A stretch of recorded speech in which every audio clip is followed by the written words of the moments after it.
Bismillahirrahmanirrahim. Assalamualaikum warahmatullahi wabarakatuh.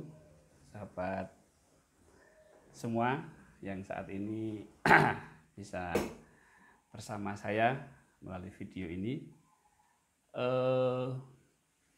Ada satu pertanyaan dari sahabat kita di grup WhatsApp tentang perbedaan antara ilham Allah, kehendak Allah dengan hawa nafsu. Ya, untuk membahas ini memang kita harus menggunakan kesadaran kita agar lebih jernih dalam membahas. Sebab ini kalau membahasnya tidak pakai kesadaran sulit untuk dijawab. Nah, kesadaran yang seperti apa? Baik. Kalau kita membahas tentang hal ini dengan kesadaran diri kita, ya maka kita akan terjebak pada hawa nafsu. Maka kita tidak bisa membedakan mana ini kehendak Allah dan mana ini kehendak hawa nafsu, atau mana ini kehendak yang diridhoi Allah dan mana hawa nafsu, gitu ya. Tapi kalau kita menggunakan kesadaran ketuhanan, kesadaran ilahiyah atau sadar Allah, kesadaran akan Allah, ya, itu dengan nur ilahiyah. Nur ilahi itu artinya kita menggunakan kesadaran akan Allah bahwa semuanya ini adalah kehendak Allah gitu. Ketika kita dihadapkan pada satu problem, kita harus memilih mana. Misalnya nih kita punya hutang. Kita punya hutang ini mau pinjam online atau mau pinjam bank, pinjam teman, atau menjual harta milik. Baik, coba kalau kita menggunakan hawa nafsu, bukan menggunakan hawa nafsu, menggunakan kesadaran diri, kesadaran akan diri kita, pasti kita akan terjebak kepada ego. Artinya kita lebih mengutamakan kepemilikan. Jadi solusi-solusi seperti menjual barang, berani untuk tidak hutang lagi, itu akan tidak terlaksana. Maksudnya kalau kita menggunakan kepemilikan pasti kita akan hutang lagi gitu. Nutup hutang dengan hutang gitu. Ya. Tapi kalau kita menggunakan kesadaran ilahiyah, kesadaran akan Allah, sadar Allah, kalau memang nggak bisa bayar utang ya jual barang apa yang ada. Ini misalnya loh ya, ini keadaannya mungkin sangat ini. Kalau memang harus menghadapi debt collector ya ayo diselesaikan. Kalau harus disita ya sita aja gitu. Tidak menutup hutang dengan hutang gitu, apalagi hutang dengan pinjol yang itu lebih membahayakan gitu. Jadi ya karena kalau memang hutang itu memang harus wajib dibayar ya dibayar gitu. Nah,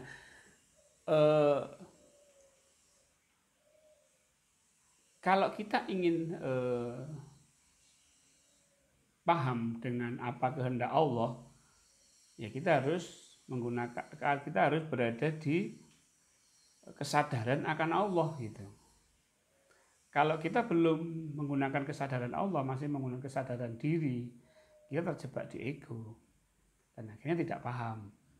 Nah, cobalah kita belajar menyadari Allah, bahwa semuanya ini adalah kehendak Allah. Saya hanya pasrah. Semua yang bisa saya lakukan ya lakukan. Kalau tidak bisa ya sudah. Kalau memang harus berisiko, harus ke pengadilan ya ke pengadilan. Kalau memang harus menghadapi debt collector ya saya hadapi. Memang sudah nggak ada uang dan jangan sampai hutang lagi. Ya, karena hutang lagi itu tidak menyelesaikan masalah, itu malah menambah masalah. Ya, nah saya kira banyak hal ya Bapak Ibu. Bagaimana kita bisa membedakan apakah ini kehendak Allah yang diridhoi atau hawa nafsu kita. Ya, ibarat kita itu naik tangga gitu. Naik tangga itu kalau kita kesadaran kita lebih tinggi pasti akan lebih paham. Ya, kesadaran ego itu kan kesadaran terendah. Ketika kita berada di kesadaran terendah, kita tidak akan bisa membedakan kehendak yang lebih tinggi. Nah, kesadaran yang paling tinggi adalah sadar Allah, sehingga kita bisa melihat, oh ini hawa nafsu saya. Karena kita melihat dari perspektif kesadaran tinggi, yaitu kesadaran akan Allah Subhanahu wa Ta'ala. Sehingga kita bisa membedakan, oh ini hawa nafsu saya. Berarti kalau ada satu kehendak di luar hawa nafsu saya, berarti itu kehendak yang Allah ridhoi gitu. Jadi caranya ya kita melakukan zikir nafas, sadar Allah, selalu menyadari Allah, terutama Bapak Ibu menyadari Allah yang maha benar, Allah yang dipuji seluruh alam semesta, dan Allah maha agung. Itu kuncinya. Ya, dengan kita berada di wilayah itu, berarti kita sudah menggunakan perspektif ilahiyah. Ya, perspektif ilahiyah untuk memandang sebuah problem-problem yang sedang kita hadapi, sehingga apa yang kita ambil itu dapat kita ambil tindakannya itu akan lebih benar gitu. Ya, dengan kesadaran tinggi ini juga kita akan lebih waskito. Waskito itu sadar akan apa yang Allah kehendaki. Jadi tahu apa tanda-tanda yang Allah berikan. Di sebalik itu tuh ada apa? Ya, di sebalik ini tuh ada apa? Misalnya di balik mendung ini ada kehendak Allahnya apa? Oh, mau hujan. Nah, ini Bapak Ibu mudah-mudahan bisa memotivasi kita untuk selalu menyadari Allah, belajar tentang bagaimana mensucikan Allah, subhanallah, memuji Allah, alhamdulillah, dan mengagungkan Allah, Allahu Akbar. Mudah-mudahan manfaat. Billahi taufiq wal hidayah. Assalamualaikum warahmatullahi wabarakatuh.